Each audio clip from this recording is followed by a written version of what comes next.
para a segunda parte do nosso estudo sobre o imposto de renda.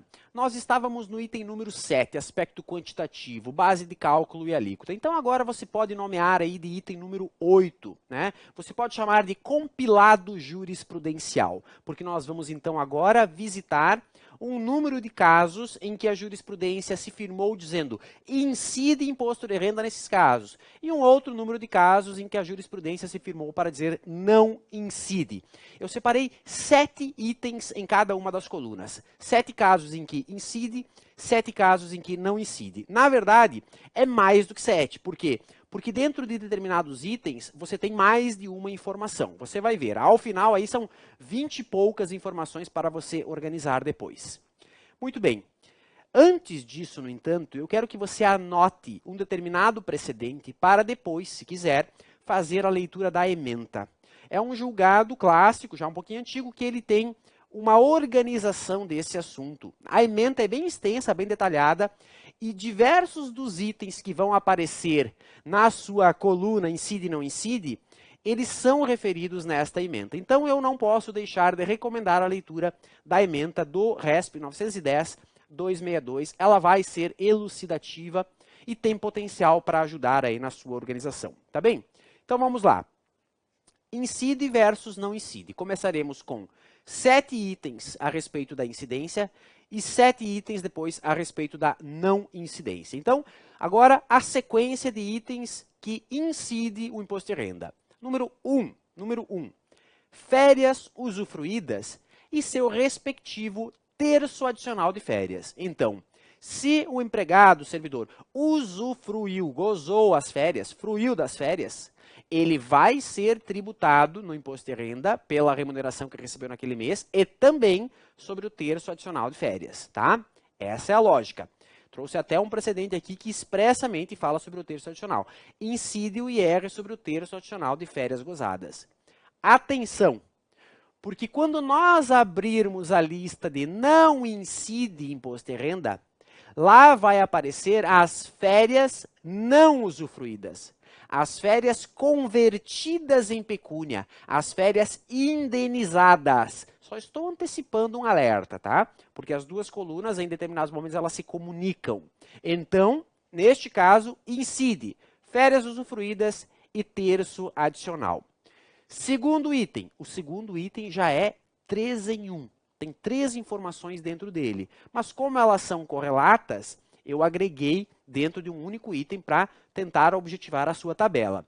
Segundo item. 13º salário, hora extra, hora extraordinária e adicional noturno. Essas 3 verbas atraem a incidência do imposto de renda. E sobre a hora extra, súmula 463. Incide imposto de renda sobre os valores percebidos a título de indenização por horas extraordinárias trabalhadas, ainda que sejam decorrentes de acordo coletivo. Bem, vamos para o item número 3. Eu vou explicar um pouquinho antes de apresentar. Suponha que determinado emprego, cargo, tenha um mecanismo de acompanhamento da produtividade e a sua remuneração varia de acordo com a sua produtividade. Então, você tem uma base salarial, mas tem um adicional de produtividade. E a depender do quanto você produz, a sua remuneração final é maior ou menor. O adicional de produtividade é tributável. Incide imposto de renda sobre o adicional de produtividade, tá? O caso desse recurso em mandado de segurança, que eu estou referindo aqui, dizia respeito a oficiais de justiça que, por lei estadual, recebiam adicional de produtividade com natureza remuneratória. Agora, cuidado. Tem uma derivação, tá vendo que tem um outro precedente aqui, então é uma informação complementar. Não confunda esse adicional de produtividade sobre o qual incide o imposto de renda com a indenização por ressarcimento por uso de veículo próprio. Os próprios oficiais de justiça costumam receber essa indenização. Atualmente, o poder público tem preferido minimizar a sua frota de veículos, fazendo com que o oficial de justiça desempenhe a função, execução de mandados, com um veículo próprio, carro particular do oficial de justiça. E o poder público acrescenta lá no contra-cheque uma indenização tabelada, R$2.000 por mês, mais ou menos, estou chutando aqui, não tenho essa informação, pode variar de estado para estado, União, R$2.000, R$1.800, R$3.000 por mês, indenização por uso de veículo próprio. Afinal, você vai gastar gasolina, manutenção, pneus, depreciação, quilometragem, vai virar um táxi, né? Esse carro do oficial de justiça, ele, tanto que ele roda o dia inteiro executando mandados. Ok. Esta parcela é indenizatória e, sendo indenizatória, não atrai incidência do imposto de renda. Está aqui o precedente. Mas não confunda isso com o adicional de produtividade, tá bem? Me pareceu aqui que os dois temas dizendo respeito ao oficial de justiça valia a pena trazer na sua aula. Próximo item, número 4. Incide o imposto de renda sobre o abono de permanência. Primeira sessão, processo com recurso repetitivo, firmou o entendimento de que incide o IR sobre o abono de permanência. A pessoa reúne requisitos para se aposentar, mas opta por continuar na ativa. Para o poder público, tem uma economia nisso. Por quê? Porque se essa pessoa se aposenta, o poder público tem que começar a pagar a aposentadoria dessa pessoa e, ao mesmo tempo, eu estou falando aqui de um servidor público, e, ao mesmo tempo, pagar o salário do novo servidor. Então, vai ter duas despesas por mês. O novo servidor, que exerce a função, e aquele que se aposentou, que agora começou a receber a aposentadoria. Então, quando um servidor reúne requisitos para a aposentadoria, mas decide permanecer na atividade, ele recebe esse incentivo, esse abono de permanência. Incide o imposto de renda sobre o abono de permanência. Número 5. Liquidação de previdência. Súmula 590. Constitui, olha o vocabulário que você aprendeu antes, constitui acréscimo patrimonial a atrair a incidência do IR em caso de liquidação de entidade de previdência privada. Qual é o acréscimo? A quantia que couber a cada participante por rateio do patrimônio e que seja superior ao valor das respectivas contribuições à entidade em liquidação. Exemplo. Durante 10 anos, você contribuiu para uma previdência de natureza privada com R$500 por mês. R$500 por mês, num ano 6 mil, 10 anos 60 mil. Simples o exemplo, tá? Não vou aqui fazer atualização nada. Você contribuiu com 60 mil. Só que essa instituição de previdência privada, depois desses 10 anos, liquidou, encerrou e rateou o bolo acumulado entre os participantes. E quando você foi receber o seu bolo, entregaram para você R$100 e poucos mil. Ora, você contribuiu com 60. Aquilo que você recebeu a mais é rendimento tributável. É claro que aqui você tem que corrigir as suas contribuições para encontrar efetivamente a margem de rendimento. Mas eu estou dizendo que aquilo que superar o valor das suas contribuições é rendimento patrimonial tributável. Pegou? Muito bem, é a renda, você investiu. A previdência privada é um tipo de investimento, tá? É um tipo de investimento, inclusive, que tem incentivos tributários. A previdência privada é conhecida como sendo o investimento que, se você respeitar o prazo de 10 anos para cada depósito, para cada aporte feito, você alcança a menor alíquota de imposto de renda prevista no sistema, que é de 10%. Tá?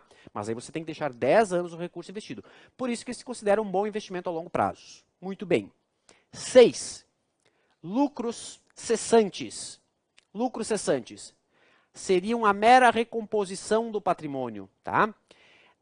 Cuidado, porque excepciona a lógica de que indenizações não são tributáveis pelo imposto de renda.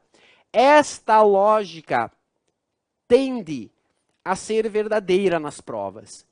Se a parcela tem caráter indenizatório, não é tributada pelo imposto de renda.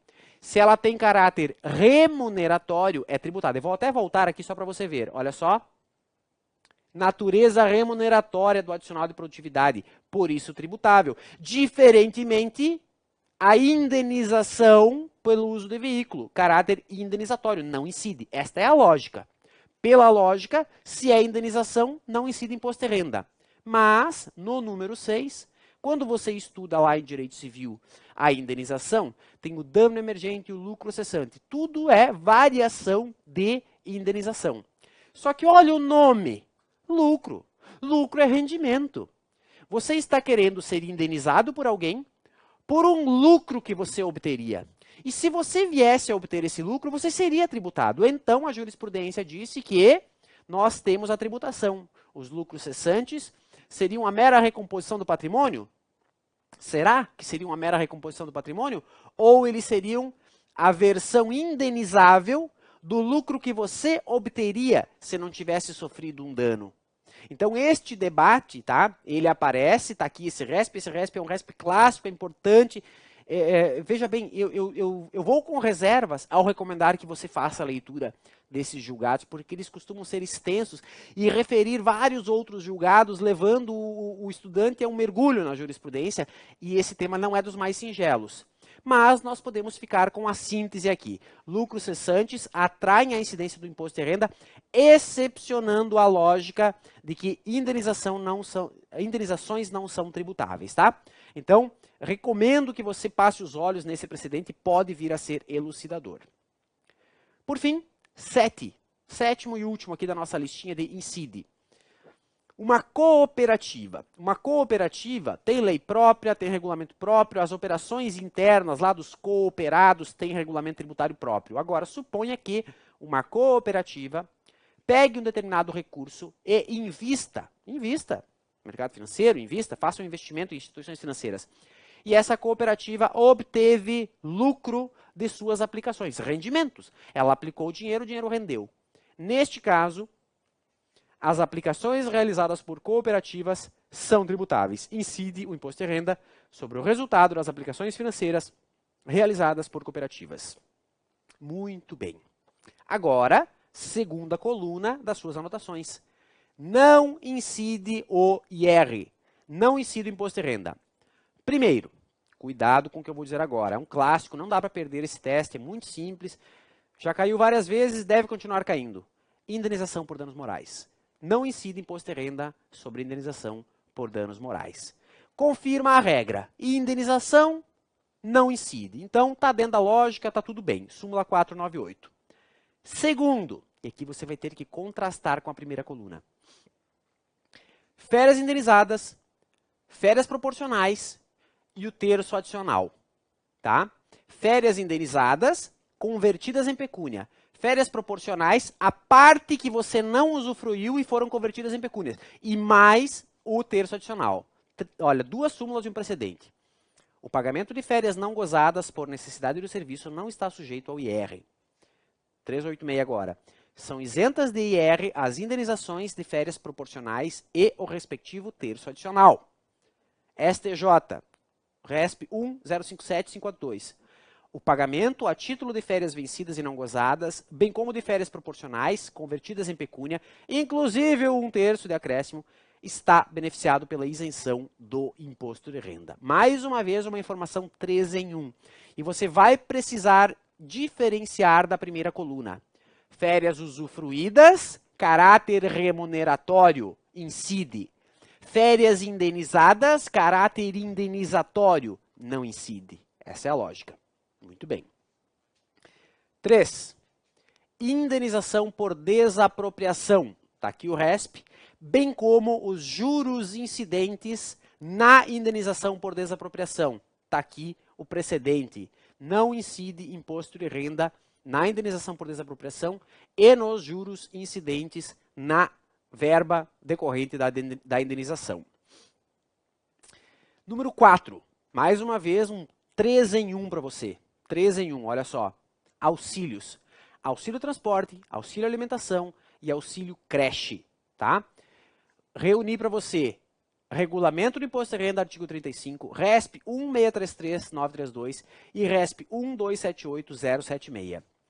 A Corte já se pronunciou no sentido de que não incide IR sobre auxílio alimentação e transporte por possuírem natureza indenizatória. Indenizatório, como regra, não incide. Outro RESP, 625506. O auxílio creche constitui verba indenizatória e não remuneratória. Não possui caráter salarial, assim como as bolsas de estudo e outras verbas de mesma natureza. Pegou? Número 5. PDV, Programa de Demissão Voluntária. Um incentivo para que alguém peça demissão voluntariamente, um incentivo pecuniário. Súmula 215. A indenização recebida pela adesão à PDV não está sujeita à incidência do imposto de renda. Olha a palavra-chave aqui. Indenização. Indenização. Agora, eu tenho um tema específico e eu trouxe, Não apenas porque ele é recente, tema específico da repercussão geral no STF, mas porque ele apareceu numa prova da magistratura no ano passado e aí me senti na obrigação de compartilhar. Juros. Atraso na remuneração. Tema 808, RE 855091. Não incide imposto de renda sobre juros de mora devidos pelo atraso no pagamento de remuneração por exercício de emprego, cargo ou função. Tá? Então, os juros incidentes na mora do atraso da remuneração não atraem a incidência de imposto de renda. Olha só, caiu no TRF4. Olha a letra D aqui. Assinale a correta. Incide IR sobre juros de mora devidos pelo atraso no pagamento da remuneração pelo exercício de emprego, cargo ou função, dada a natureza acessória da referida parcela. O gabarito da correta era a letra E. Então, letra D, incorreta. Incorreta, tá? Não incide. Está na sua coluna do não incide. Pegou? Muito bem. Olha só, questão de magistratura federal. 7 e última, julgado de 2022. Pensão alimentícia, ADI 5422. Não incide imposto de renda sobre valores decorrentes do direito de família recebidos a título de alimentos ou de pensões alimentícias. Não incide. Legal, né? Você tem alguma dúvida de que as próximas provas de concursos de carreira jurídica vão explorar algum ou alguns desses temas? Não me parece haver dúvida. São os mais palpitantes, os que mais estão, digamos assim, visíveis, se repetindo, né? Então, nós relacionamos para você. Você viu que, ao total, contando os 2 em 1, os 3 em 1, são mais de 20 temas aí, né? Uns 20 e poucos temas. E, obviamente, que não esgota o assunto, mas já traz uma boa luz. Número 9, observações finais. Número 9 aí, então, na sua lista, tá? Na sua lista, nós estávamos dentro do número 8, que era incide ou não incide. Agora, número 9. Acho que está numerado errado aqui, peço perdão. É 9 aqui, tá? Observações finais. Letra A. Lançamento do imposto de renda. Como regra, estamos falando de lançamento por homologação. Cabe ao contribuinte, né, apurar a verba, a renda tributável, promover tudo. Cuidado para não confundir o fato de que você precisa fazer a tal da declaração de imposto de renda com o lançamento por declaração. O imposto de renda é lançamento por homologação. Se você falar com contadores, com pessoas mais apuradas na matéria, eles nem usam a palavra declaração, eles falam o ajuste anual. Ah, você já fez o ajuste anual do imposto de renda? É lançamento por homologação. O fisco não quer nem saber. Você tem o dever de apurar a matéria de fato e a matéria de direito e recolher o tributo devido. O fisco tem o que em seu favor? O prazo decadencial de 5 anos para promover o lançamento de ofício, caso você não cumpra com a lei tributária. Caso o fisco resolva de fazer uma apuração, que no caso do imposto de renda se chama malha fina. Se você cair na malha fina, porque o sistema de cruzamento de dados informatizados da Receita acusar alguma inconsistência, aí o fisco vai fazer um lançamento de ofício apurando eventual infração. Exemplo de inconsistência. Você é proprietário de meia dúzia de imóveis e aluga todos esses imóveis, tá? Você aluga todos esses imóveis. E você aluga imóveis para pessoa física, mas para pessoa jurídica também. Aí essa pessoa física, pessoa jurídica, que é teu inquilino, paga para você aluguel mensalmente. E lá na contabilidade dessa pessoa, ela diz, olha, eu gastei com aluguel esse mês, tá aqui, ó, meu paguei inclusive pro fulano de tal, que é o dono do imóvel, CPF, número tal. E aí essa pessoa está informando a Receita que ela está pagando para você rendimentos tributáveis. E você se omite, você não fala nada na sua declaração, no seu ajuste anual. O que acontece? Vai haver uma inconsistência, você vai para a malha fina, vai haver a identificação de uma infração, vai haver o lançamento de ofício com aplicação de penalidade. Recomendo a leitura aqui do regulamento, artigo 902, a título aqui de complementação. Letra B das considerações finais, precatórios. Trouxe aqui um fragmento normativo e um precedente. Lei 8541, artigo 46 e também o RIR, artigo 776. O imposto incidente sobre os rendimentos tributáveis pagos em cumprimento de decisão judicial será retido na fonte, ou seja, pagamento de decisão judicial, precatório, terá o imposto retido na fonte, quando for o caso, pela pessoa física ou jurídica obrigada ao pagamento, tá? Então, referência para você. Tem ainda o precedente do STJ, em caso de condenação judicial, a responsabilidade pelo recolhimento do IR é da fonte pagadora, devendo depositar em juízo o valor líquido e comprovar o recolhimento do tributo. Por fim, última informação, um clássico, já caiu dezenas de vezes, caía na prova desde que eu era candidato, e eu tomei posse em 2013 e continua caindo. Suponha que você seja servidor público do Estado, analista do Tribunal de Justiça. E você olha lá o seu contra-cheque e você entende que tem algo errado no seu imposto de renda, que você está sendo tributado a maior do que deveria. E aí, de repente, você quer demandar contra o poder público a respeito disso. Olha só, os estados e o Distrito Federal são partes legítimas nesta ação de restituição do imposto de renda retido na fonte proposta pelos seus servidores. Se você é servidor do TJ e quer discutir o imposto de renda retido na fonte que o Tribunal de Justiça está retendo, ainda que se trate de um tributo federal, você não vai demandar contra a União. Porque nos termos dos artigos 157, inciso 1 e 158, inciso 1 da Constituição, cabe aos estados, ao Distrito Federal, né, a retenção, a repartição dessa receita, e eles ficam com 100%. Então não faz sentido você processar a União.